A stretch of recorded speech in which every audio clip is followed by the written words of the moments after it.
Harry Potter, the boy who lived, come to die. Oi Tom, you daft cunt. I've learned the fourth forbidden curse, mate. Here, present for you. Testicular contortion.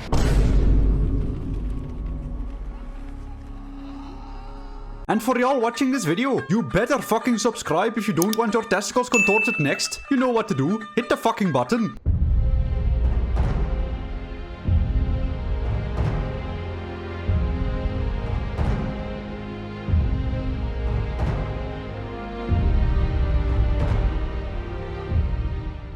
Good afternoon, ladies and gentlemen, and welcome back to the channel. I hope all of you have been doing quite well. Did you all remember to hydrate yourselves properly? Did you eat breakfast? In today's video, we will be looking at how far a certain wizard would get in the Dragon Ball universe. If you have seen the thumbnail or looked at the title of this video, you probably already have an inkling of who I'm talking about. That's right, I am talking about the one and only He Who Shall Not Be Named. Wait, that sounds fucking stupid. Let me try doing that again.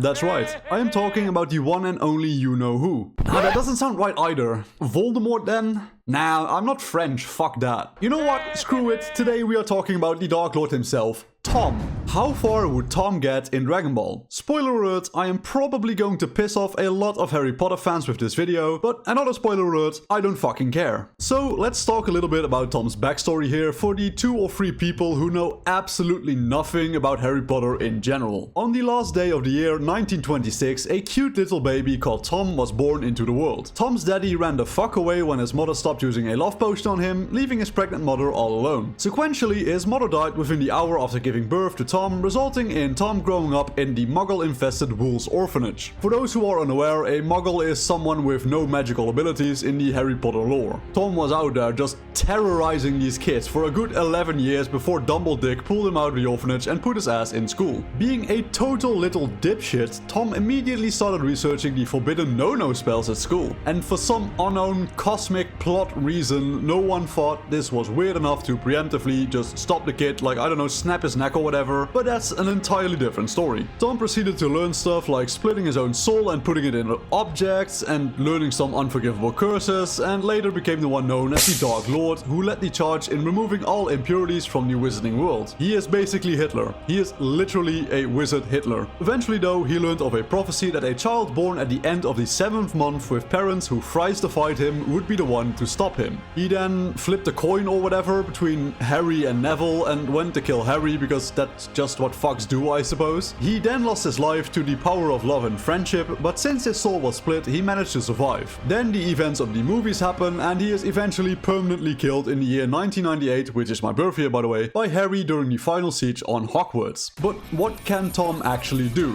For starters, Tom was considered a prodigy in pretty much everything magical from a very young age. This makes sense as he was considered one of the strongest, if not the strongest and most talented wizards to have ever lived. Tom was also known for his exceptional mastery of the dark arts, from everything from necromancy to dark charms and the unforgivable curses. Tom was considered the most talented practitioner of the dark arts in pretty much the history of the wizarding world. Aside from actually casting magic, Tom was also very skilled in brewing potions and practicing alchemy. Another interesting skill of his is his talent in apparating. For all intents and purposes, this can be pretty much considered as him being able to teleport to other locations pretty much seamlessly. Tom was also pretty skilled at mental combat through his expertise at occlumency and legislamancy. These skills translate to him being pretty much able to invade a target's mind, think of Babidi with Vegeta, and to shield his own mind from any type of mental attack, which I believe Piccolo showed once or twice. He can basically perform pretty much any spell out there to my knowledge, like with the exception of Excepto Patronum, because there's kind of like lore between that one, but these also include the instant kill curse, the torture curse, and the brainwashing curse. A fun fact is that he is technically immortal as long as his Horcruxes exist. For those who are unaware, a Horcrux is an item Tom imbued his soul into. We mentioned this a little bit earlier, but I felt it was, that was reason enough to pretty much clarify on this a bit more. But as long as even one of these items survive, Tom can survive any death that comes his way and resurrect himself. Now, I can guess that some of you are probably thinking that he seems pretty impressive. Having an attack that instantly kills anyone it hits, being pseudo-immortal, he definitely has some good things going on for him. But I'd like for you to watch this clip. What you just saw was Tom using the instant kill curse. Did you notice anything about this clip? Any possible weakness maybe? Let's view that clip one more time in slow motion.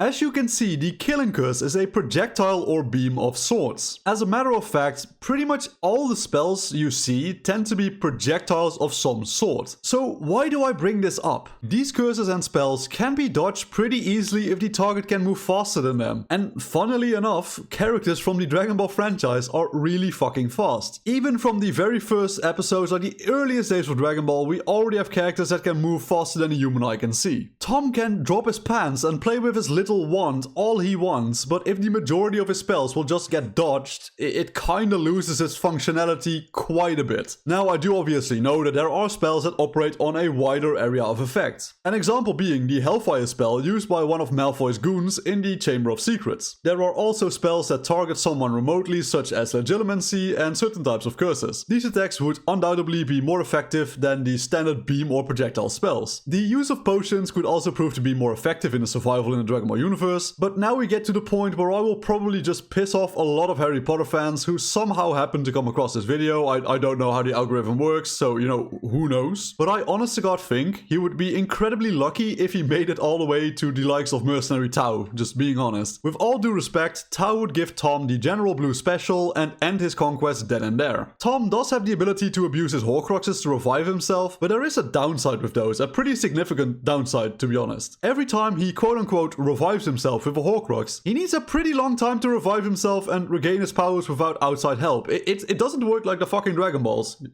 He would be so lucky. This process takes literal years, in fact. Like, it's not like he can just keep trying until his opponents get tired or something. The way I see it, Tom will be experiencing a cycle of encountering someone like Tau, dying, reviving X years later, encountering someone like Tau, dying, etc. Even if you say that he could use mind control on Tau, you still have Kami, Krillin, Tien, Roshi, Yamcha, Chaozu, Crane Hermit, King Chopper, Demon King Piccolo, Tambourine, Drum, Cymbal, etc. I don't believe he could weasel his way through and brainwash each and every one of them, because literally just one of them needs to defeat Tom and all of the others are no longer brainwashed. The only guy Tom has an actual legitimate advantage against is Bacterian, because Tom hardly has what you could call a nose. He's just like Krillin, for real. Like Krillin is just Dragon Ball Voldemort, I guess. But other than that, he just gets ass blasted by pretty much everyone past the Red Ribbon Army saga, if you ask me, and I'm sure you would probably be able to convince me that the likes of General Blue or just one dude with a gun would be able to just kill Voldemort if he doesn't pay attention.